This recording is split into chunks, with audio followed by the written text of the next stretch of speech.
Hey everybody, Austin back again. Today we're going to be playing Fantastic Journey, a Pro Pinball table.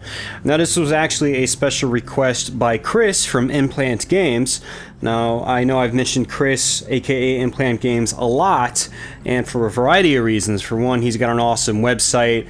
2, he does awesome videos. And 3, I kind of do a podcast with him, so I've got to plug him every now and then. But Chris actually posted a comment on my Facebook yesterday asking for me to play Fantastic Journey and to explain the rules and all that sort of stuff.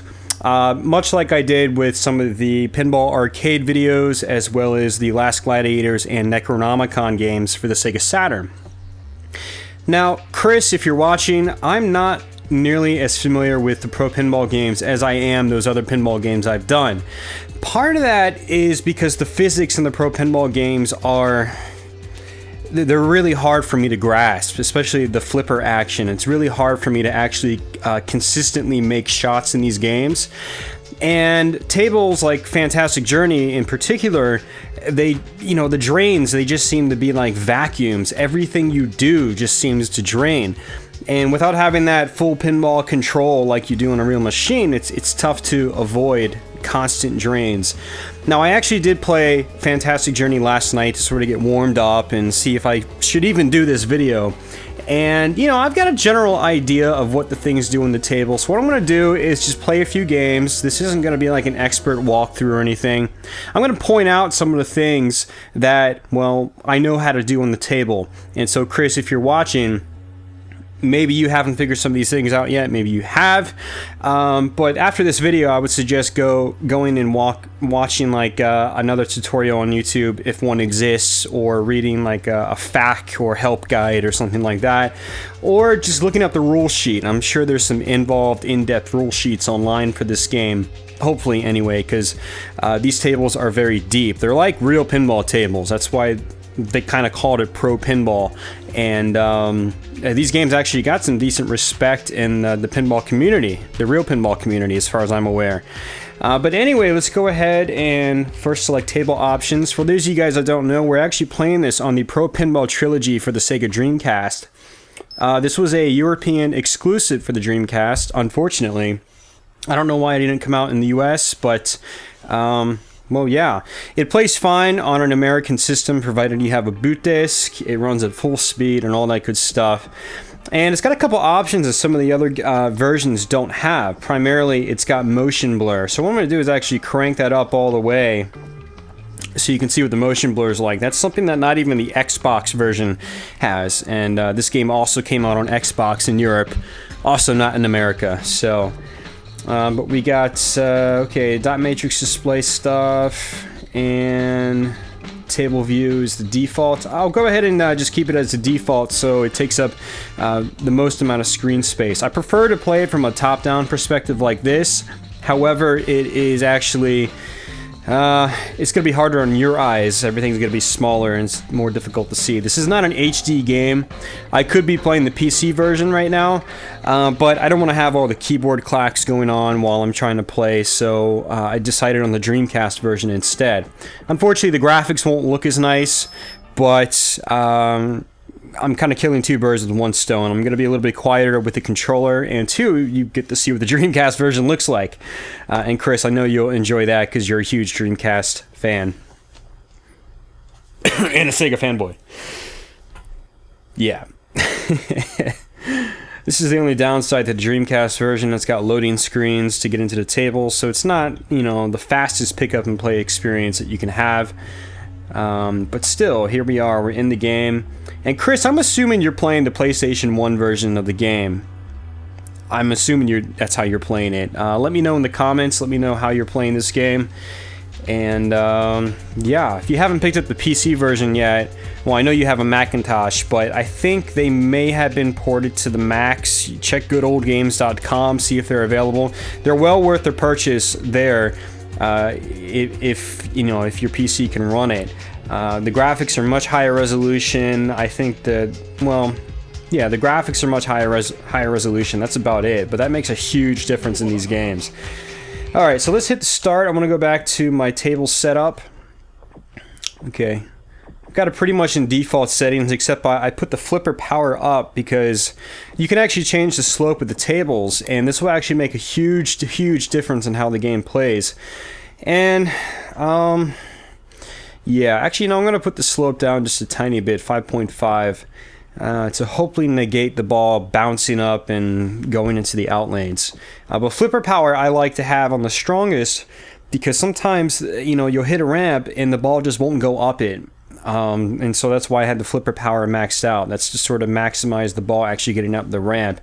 If you have it on slope 8 and flipper power at 7, you still actually won't be able to get the ball up most ramps. It'll go up, come back down, go up, come back down. It's pretty awful. So I don't ever recommend putting it on slope 8. It's just retarded. When you plunge the ball, it won't even go all the way around like it's supposed to. It'll fall into the pop bumpers, and it's pointless playing it on 8. So I would play it at the default 6, maybe this range, the mid-range, but I'm going to try a 5.5 right now. You can also do the condition at the table, if it's new, if it's maintained, if it's, you know, it kind of simulates whether a table has been beat up or not, and we'll go ahead and leave it in maintained condition. I'm not sure if those really make a huge difference. I haven't really, you know, fiddled with that too much. So let's go ahead and start a new game. And here we go. Alright, so let me sort of note a few things before we actually start playing. For one, when you launch the ball, there is going to be a skill shot on either set of the drop targets. If you look towards the mid-center of the screen, you'll see the first set of drop targets, and there's a little blue blinking light on one of them. That's actually the skill shot.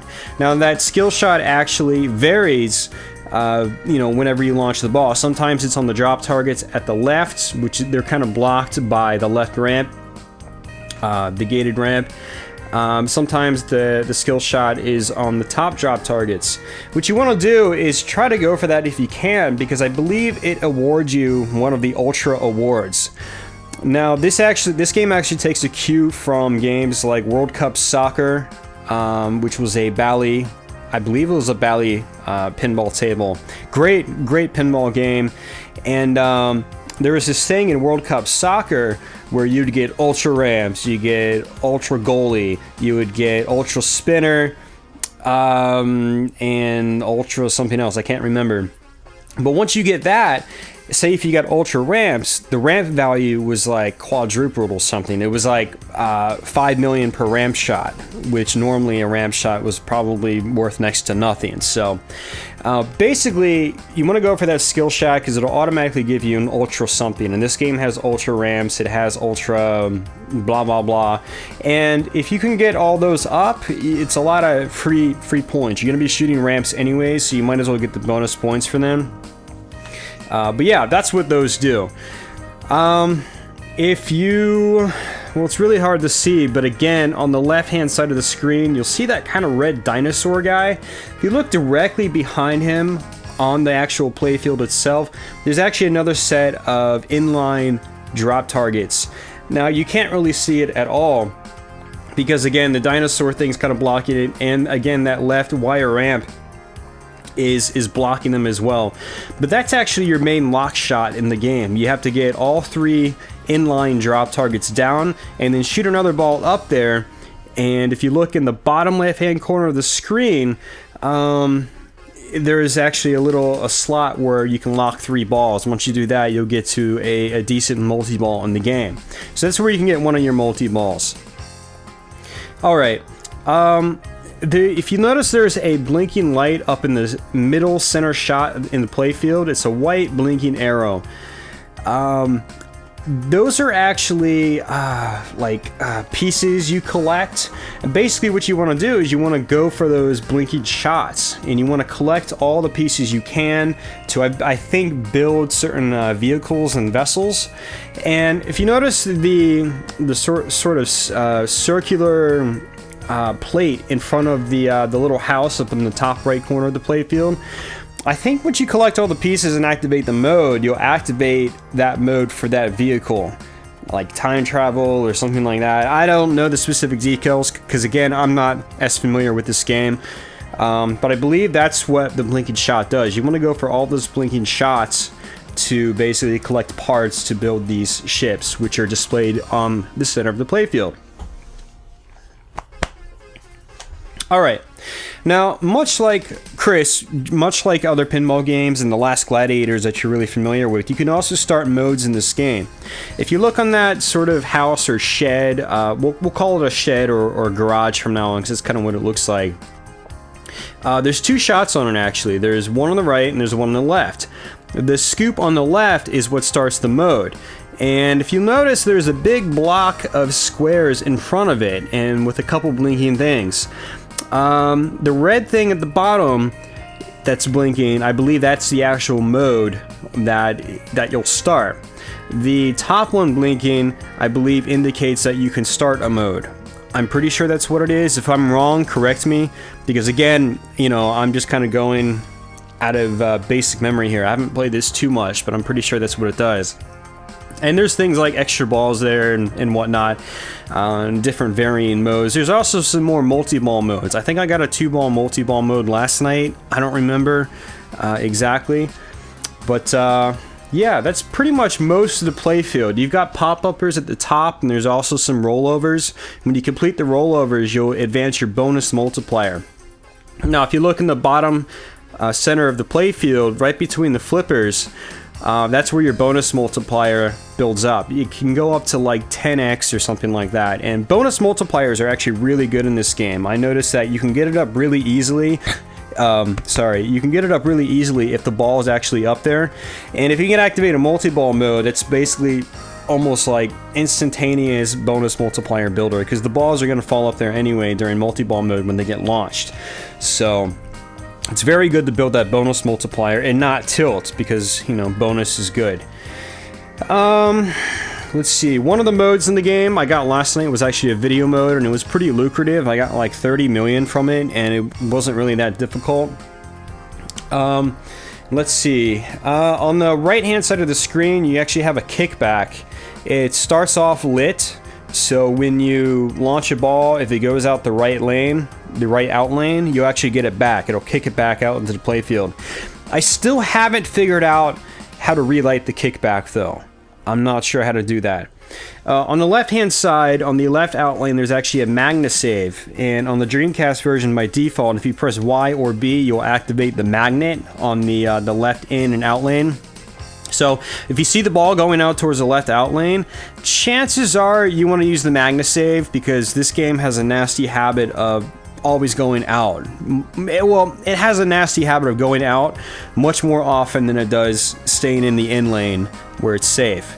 So that's something huge in this game. It goes out the out lane. I'm sorry, it goes out the left out lane quite frequently. So make sure you know to use that. Also, there are rollover lights on the in lanes and out lanes, and I think you spell luck. And if you could spell luck, you actually light the far right corner shot. And that's like the mystery award in this game. The mystery award can be anything from small points, which is like 100 points, literally, like nothing, to big points, to it might even light your kickback again. It might give you some other awards, like an instant multi-ball or something like that.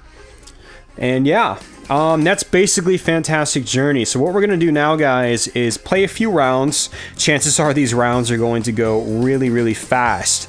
And what time are we up to so far? About the 15-minute mark, just about. So let me go ahead and hit A and launch that ball. Should wrap all the way around.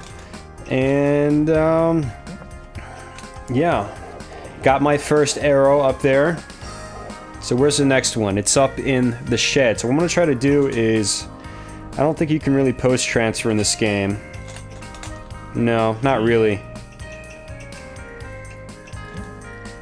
So I'm going to try to get it... Well, that works too. I'm going to try to get it up the ramp. Oh, there's that motion blur. It looks pretty cool. Alright, so I'm going to try to shoot the right shot on the shed to collect my next piece. And again, I have a really hard time of using the flippers properly in this game. It's just doesn't feel right to me. So let's try to go for that shot again. Man, missed it again. And the slingshots are deadly in this game, so watch out for those.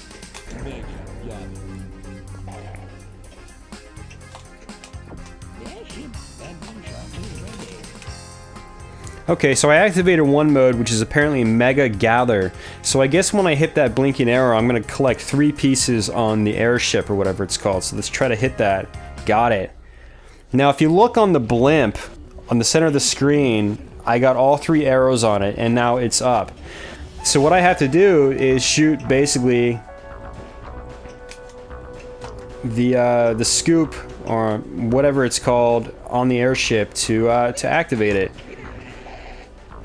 Now, backhanding it is generally a bad idea because it doesn't really work.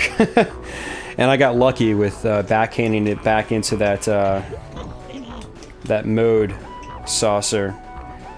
Alright, so... is it even open?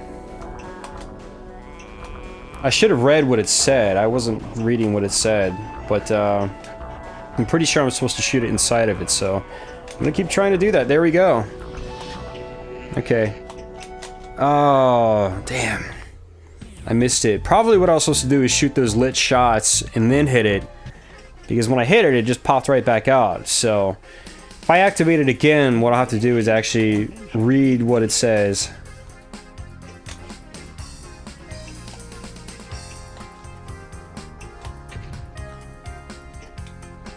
I've still got Ball Saber. Alright, got it again. That animation up at the top is really, really smooth in this version. Shoot spinner, and then start mode. Okay, so the spinner's in the center shot, so I'll try to go for that. That's a pretty easy shot. Definitely not complaining about that.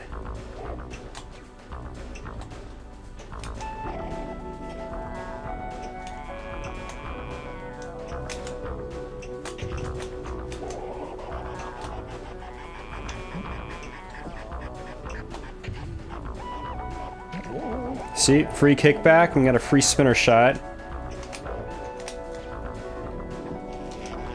Alright, we used my Magnus Save. So now I'll try to go for that shot, and I missed. Wait, the slingshot is blinking again, so we'll try to hit that. Ah, for fuck's sake, man. Oh. I was doing so good without cursing. Oh. I got another kickback. Okay. Not sure how I did that, but alright. I'll take it.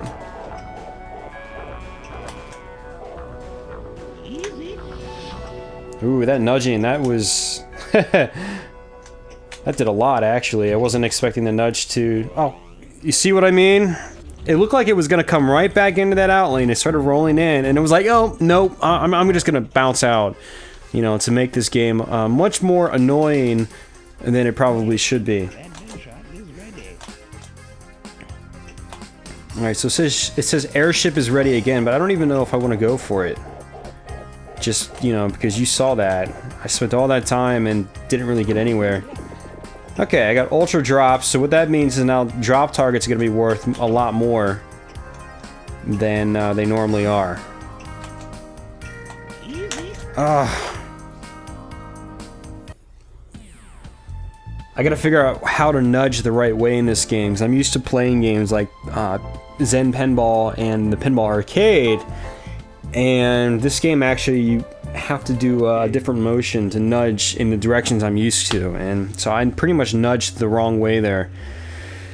Alright, let's try this again. Like I said, guys, these games, they're not gonna last long at all, because it's really hard to control this game. It's really hard to aim right. The aiming just does not feel right in this game. It doesn't feel how it should be. Alright, blow the boiler. Another spinner shot one. So back to the center shot again.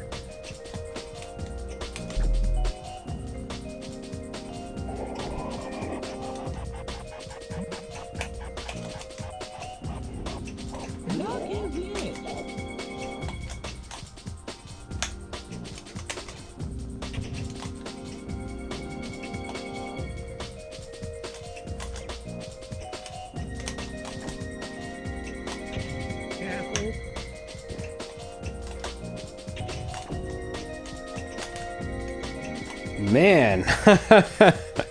What a pain. Oh, come on. Go in there. Alright.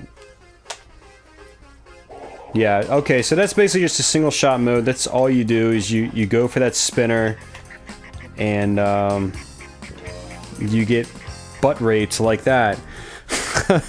Okay.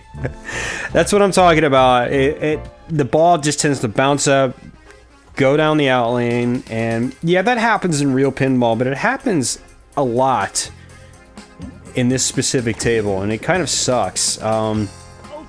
I really actually want to give Time Shock some time, and I have played a little bit of Big Race USA, and I can definitely say that my Big Race USA games have lasted much longer than Fantastic Journey. I think Fantastic Journey is probably the most challenging of the Pro Pinball games for me, to actually have like a somewhat, you know, decent game. And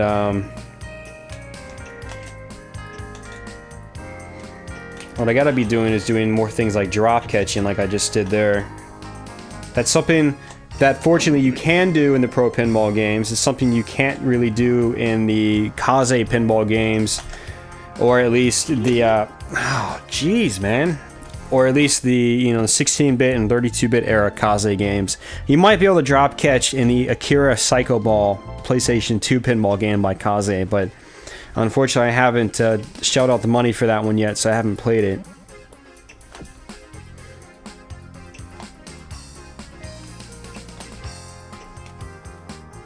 Alright, let's go for that mode shot. Missed as usual. Okay. Go for that ramp, try to go for the mode shot again. Missed the mode shot! Because the shot angles don't make any goddamn sense in this game. And neither does my nudging. Chris, I think he wanted me to play this game just to watch me get angry again, because apparently you get high to that, or something of the sort. You and Karen both, I'm sure. Alright, so let's try this again. What I'm going to do is say screw the modes. I'm going to go for the arrow shots again. And I'm going to go for the multi-ball on the left, if I can actually hit it. So again, the inline drop targets, I'm going to try to hit those.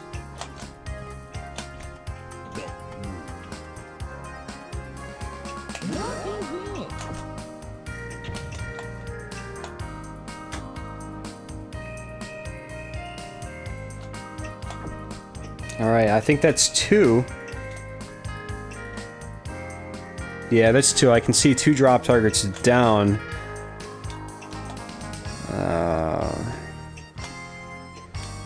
And it's a tough shot. It's really, really tight. That's one of the really cool things about this game. There are some real pinball techniques. Like you saw me just like wiggle the flipper and tap the ball over to the other flipper. That's something I do pretty frequently in real pinball, and I think it's pretty essential at times to get control of the ball without flailing around. And it's great that you can do that in this one. And I think the Dreamcast controller actually makes it a little bit easier to do that, because it's you know, I'm using the analog triggers, so. Alright. Now don't get confused when you hear the guy talk in this game. When you get the 4 rollovers that spell luck, he says, "Luck is ready." And then when you get all the drop targets down, he says, "Lock is lit." But the problem is, the way he says it, they both sound almost the same. And so when you get the luck rollovers, a lot of times what I think in my head is, oh, lock is ready. Lock, not luck. And no, in actuality, most of the time when he says that, the luck shot is ready on the far right. And if you look on the far right now, the luck shot is actually blinking. It's sort of like got this like orange light right behind the right wire ramp. Or wire rail, whatever you want to call it. Alright, so blinking green light on the left, that means the lock shot's ready, so I'm going to go ahead and try to aim for that again. And I bricked it. And I bricked it again.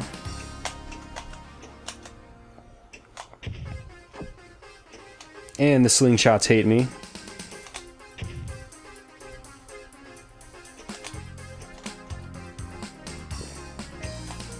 There we go, got it. See, there you go. The ball went to the left-hand corner of the screen. It's one ball lock. I've got to do 2 more. See if I can do it.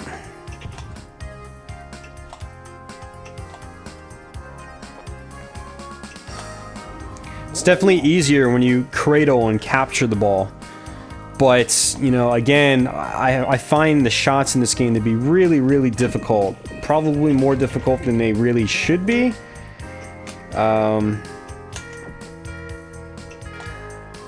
But that's just how the physics work in this game.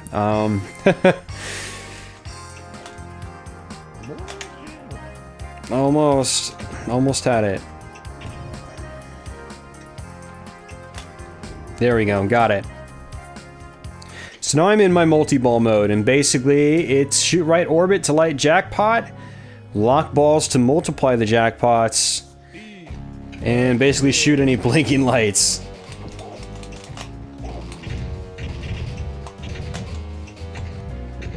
Now you can also collect your ship pieces in this mode as well. Ooh, I notice it's slowing down. Stuttering a little bit, not so much slowing down. Yeah, you can still collect your components, which is pretty cool. So use the extra balls to do that.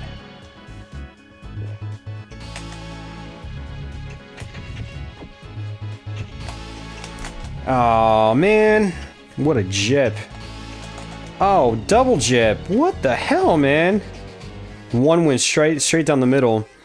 So what you can do is, I don't even know what you're supposed to do there. Just shoot the shots. I guess you gotta lock a couple balls.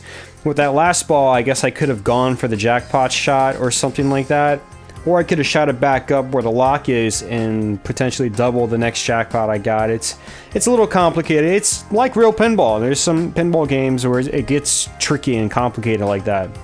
But again, like I mentioned, Chris, I'm not too terribly familiar with how the game works inside and out. It's definitely not Last Gladiators for me. But there we go, got another component. Now what I want to do is get the, there's actually a component lit on the luck shot. So what I'm going to try to do is get that luck shot on the far right. Much like the drop targets on the left for the actual lock shot. Oh, jeez, man. It's really, really hard to hit, and it's just super tight. And that might have been my last ball. No, that was only ball 1. Wasn't even paying attention. So, there. Sometimes you get it when it hits the slingshot like that, so definitely not complaining there. And the boat adventure is ready. So I'm guessing what you want to do in this game is you want to activate all the regular modes, but then I think you probably also want to complete all the vehicle modes. So there's the airship, there's the boat, and the boat is ready right now. And basically what I'm guessing you want to do is basically complete it all, and that's probably how you beat the game or get to whatever final mode there is in the game. So let's try to hit that shot. Got it. And now the boat comes up. That probably animated a little bit better than the PlayStation version 2. So you need to hit the spinner.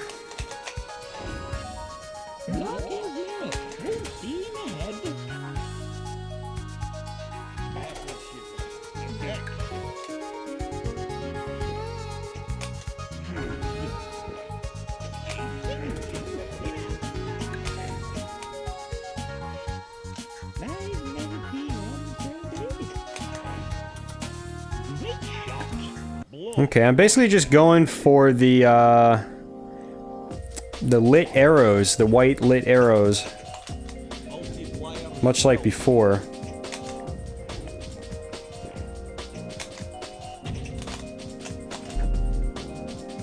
But this is that blow the boiler mode, and I guess apparently it activates. It goes while the other one is going. Oh, almost backhanded it. That would have been pretty cool.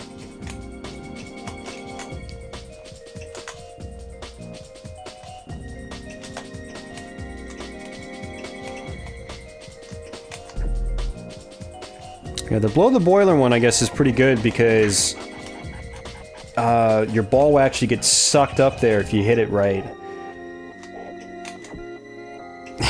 If you can actually hit it. Oh! freaking crap, man. Why did I do that?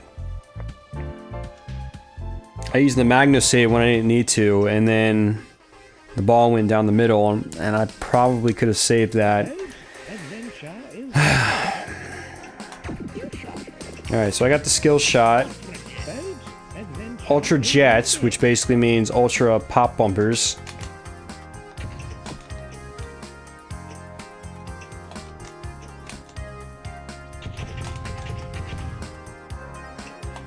When you have the ball saver, it might be good to go for all of the drop targets while you still got ball saver on.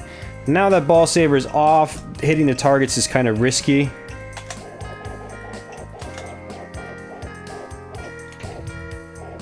And doing that's kind of risky too, letting it bounce over, because if the ball bounces so high off the flipper, it goes right into the slingshot.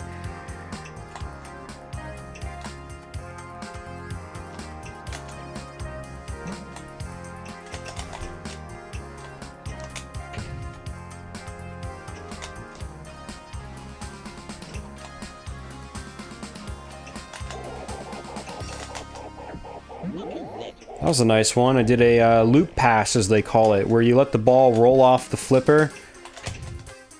Oh, got it with the Magnus Save. But basically what you do is the ball comes around a loop, right as it hits the flipper, you drop the flipper, and right at the right time... Oh, come on! Oh, gave me a ball saver, okay.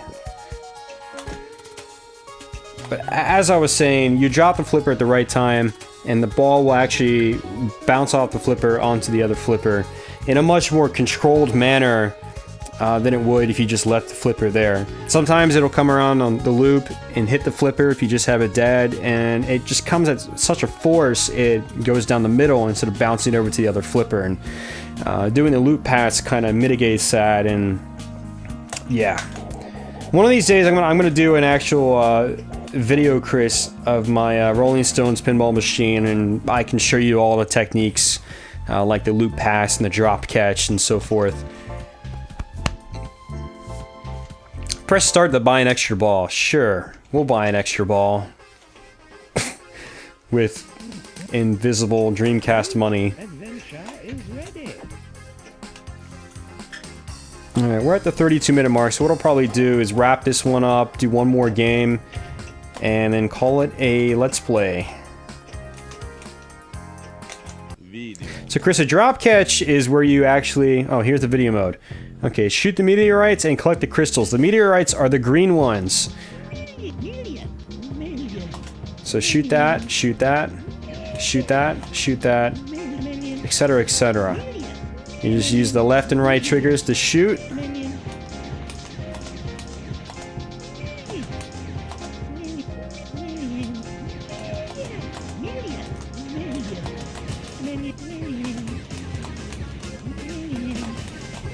I have to admit, the scientist guy, or whoever the hell keeps talking like that, is actually kind of annoying in this game. He sounds, it sounds unique, to say the least. Alright, what I want to try to do is explain what a drop catch is, and I'll try to explain that as, that's a drop catch right there, where you basically lower the flipper at the right time, and it basically stops the ball dead in its tracks. Depending on the ball motion, the ball will keep moving, and then you have to absolutely flip it. Other times, it depends on the spin of the ball, it will actually stop the ball dead in its tracks, and that's an essential pinball function that, unfortunately, Chris, you can't do in some of the digital pinball games out there. Like, you can't really do it in the Farsight pinball games. You can't do it in the Kaze pinball games either, at least not Last Gladiators or Necronomicon. So, yeah. I know this Let's Play is kind of all over the place now, but I'm trying to explain as much as I can, and hopefully much of it's making sense. Alright, so let's go ahead and do another player, and just go ahead and start a new game. So what I want to do is... What am I going to do? I'm going to go for some of those drops since my ball saver is on. Well, never mind, my ball saver's not on anymore. But I'll try to go for those last drops anyway.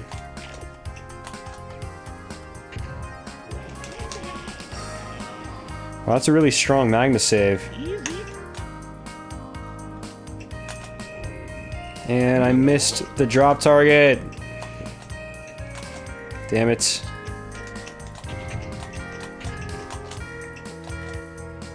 So let's go for the luck shot. Not the lock shot.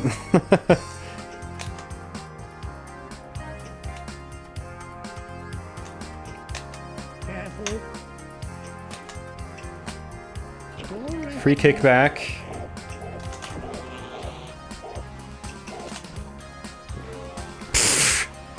Stupid ass game. Fantastic Journey is just absolutely infuriating because of things like that. And I mean, you can't really try to save it. It's very, very, very strict on the tilting.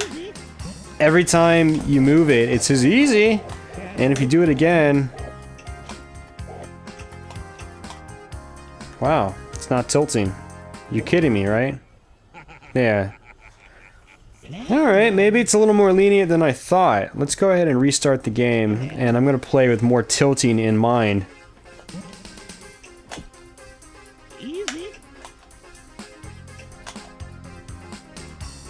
That might also be something you can configure, like how many tilt warnings you get, how hard the game tilts, etc., etc.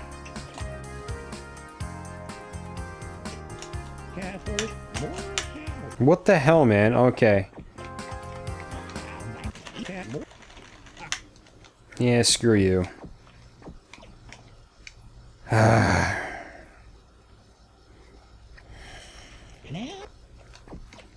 Restart the game. Alright, this is the official last game, guys. I'm not going to do any more games. Man.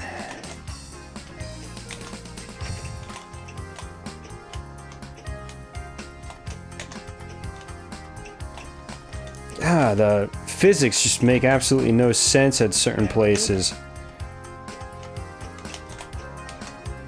Now I know I'm gonna get comments from people saying about, you know, how great these pinball games are and yada yada yada. And, you know, they are great. They're fantastic pinball games, but man, I'd have such a hard time nailing the shots in this game. They're just so... They just don't make sense. If you played real pinball and then you go and you play these, just the physics don't make any sense. And it's very, very, very difficult to adapt. So it's just extremely difficult for me to adapt right now. I want to go for that other ramp shot. Oh, the combo shot went away. So I'll try to collect another piece up the center shot. There we go.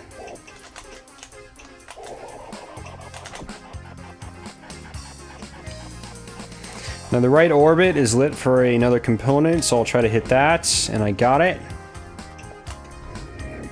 Another component's on the other ramp, and I got it.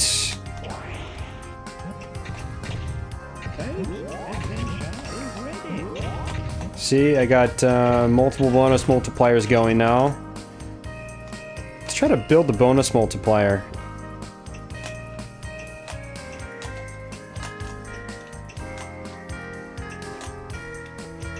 It's really hard to run and gun the shots too, because again, the aiming in this is just, it's crazy. Oh, come on, man. If I flicked it earlier, I would have bounced it over to the next flipper, but it didn't seem to register when I did it. Probably just did it too late. Adventure is ready.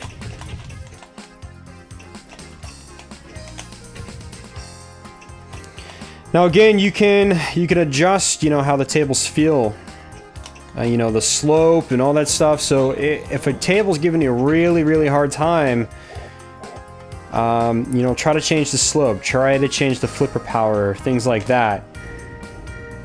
Actually, I probably don't really recommend changing the flipper power because again, there are some points where the ball literally won't go up the ramp. So trying to hit that right orbit. I keep nudging in the wrong direction. I keep doing it in the direction I'm used to on the Pinball Arcade. And basically how it works in this is you want to push in the direction, well, say the ball's coming down and it's closer to the right flipper. You want to push it to the left to push the table into the ball. And it's, if I recall correctly, it's actually a little bit different in the other versions that I'm used to.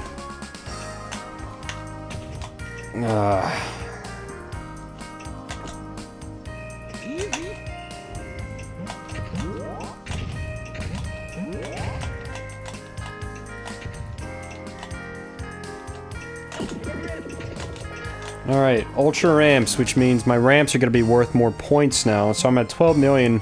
Let's see what the ramp is worth, if I can actually hit it.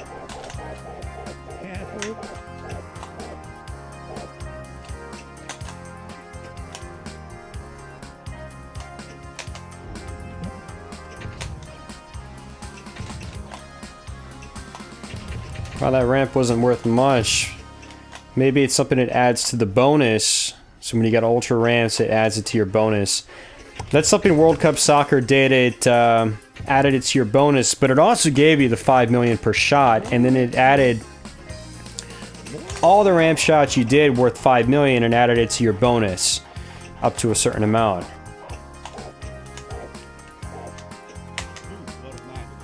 Super Magnus Save. Well, that's probably good. Yeah, Magnus Save is constantly lit.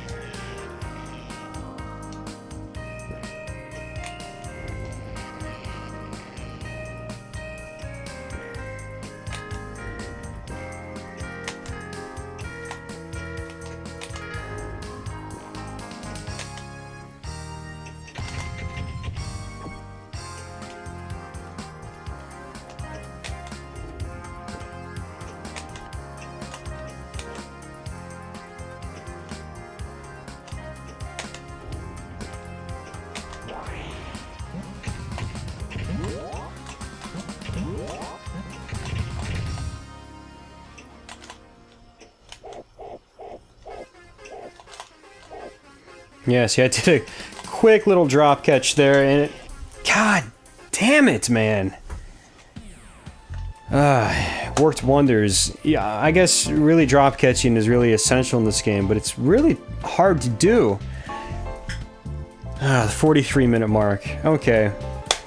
Alright, well, I'm gonna wrap this up, guys, because this game is basically kicking my ass. Like I said, I am not super familiar with this game. I know the basics, and I think that's enough to get some people by. If you want to go for high scores, I'd probably suggest going for multi-ball, starting a couple modes, being good with your ramp shots. The ramps seem to be pretty safe if you can actually hit them. You know, they feed the ball back to the flipper.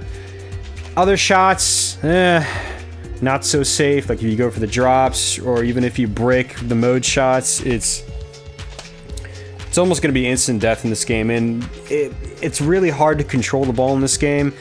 The physics, while more advanced than some other pinball games, actually now that I think about it, these are probably some of the most advanced pinball physics, period, in a digital pinball game. I mean, even more so than some of the more modern games like the Pinball Arcade. But they still act very strange. They're not realistic still. It's hard to explain, but if you play a lot of real pinball like myself and then you go back to this, it's tough to adjust to. And I find my consistency is just completely awful in this game. Whereas the Pinball Arcade, I can play it for hours on a single table. Probably that's an exaggeration, but I can play it for I can play tables in that series for a very long time.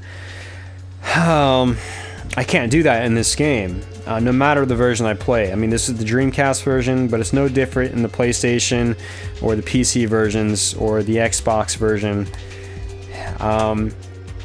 The guys that made this game, I believe they're called Silverball Studios now, or something like that. They tried doing a Kickstarter a few months back with Pat Lawler, who made a lot of fantastic pinball games like the Twilight Zone, the Addams Family, Roadshow, Roller Coaster Tycoon, Ripley's Believe It or Not, etc., etc., Funhouse, the list goes on and on. They're trying to team up with him to make a digital pinball table, and unfortunately the Kickstarter didn't pan out, but it looks like they might still be trying to bring the old Pro Pinball games, you know, into HD form. I don't know if that means bringing it to a 3D engine or just using the old two-dimensional engine and, you know, adding extra better lighting effects and whatnot. But if they do manage to do that, I really hope they kind of, I don't want to say streamline their physics engine a little bit more, because I have no idea what that means. I pulled that one out of my rear end. But I hope they make the physics feel a little more like a real pinball machine, if it's possible. I mean, there's a tactile kind of nature you have with a real pinball machine, and even though the physics here are amazing, especially for the time, I mean, this is the mid to late 90s here, and they still have a very rubbery and unrealistic nature. It makes the game very, very difficult to control, especially when you combine the very super bouncy nature, unrealistically bouncy nature, I should say it. But still, yeah, Chris, I hope you enjoyed this video. I hope it helped you a little bit. If you want more details on this game, I would suggest trying to find some rule sheets or something like that online, or read the instruction manual. There's probably some in-depth guides inside the actual instruction booklet, which I'm assuming you have, because the Pro Pinball games, for anybody interested on the PlayStation, they're all super cheap. They're super budget titles. Granted, it's only one pinball table per pack, where this is the Dreamcast version. It has 3. Each one is literally only like $5 though on the PlayStation. So I mean, $15 buy-in, even less if you can go to like used game stores or thrift shops or something like that. I found some of the Pro Pinball games on PlayStation in the wild for like $2 a pop. I mean, they're not worth anything. So, but if you buy them on places like eBay, you're looking at $5 to $7. You might even be able to get them for $7 still shrink wrapped. So, if this game, you know, looks appealing to you, definitely check them out. You can also get them on the PC through goodoldgames.com. And again, those versions, most of them are DOS versions, but, you know, they're emulated in DOSBox. You can raise the resolutions really high. You can go up to like 720p, possibly 1080. The resolutions on some of them get really, really high, and they look fantastic. And I think they're a little bit easier to play on, playing with you know, my hands separated from one another on a keyboard. Feels a little more pinball-like, because again, on a real pinball machine, your hands are completely separate. They're not on the same controller with 2 separate buttons. So, granted, I'm using 2 separate buttons on my Dreamcast controller, but I'm still glued to the same little tiny controller in my hand. So, but yeah, that's basically it. I hope you enjoyed this video. Lots of frustration involved, but yeah, again, I still to this day can't really get used to these physics. Even when I really practice these games, I can't get used to the physics. Although I definitely think that Fantastic Journey is the most challenging of the Pro Pinball games. If you're new to the series, I'd probably recommend something like Big Race USA.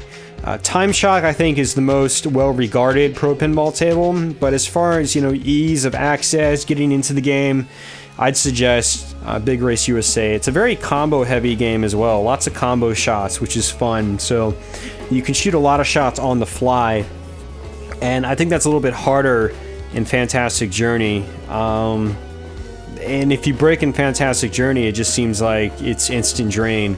And if you try to cradle the ball or capture it, a lot of times it'll bounce up off the flipper and go straight down like the right or left out lane, because it's so bouncy. And even when I've adjusted the table slope, I haven't been able to fix that whole bounce factor. I still get killed by the ball just bouncing out the out lanes. Maybe I need to try to nudge more and tilt more, but I don't know. I'll have to give it some more time, and I will eventually. So, yeah. Alright guys, well, again, I'm Austin. If you're new to my channel, feel free to subscribe, and I'll be back with some more videos sometime soon. So, until next time, take care, everybody.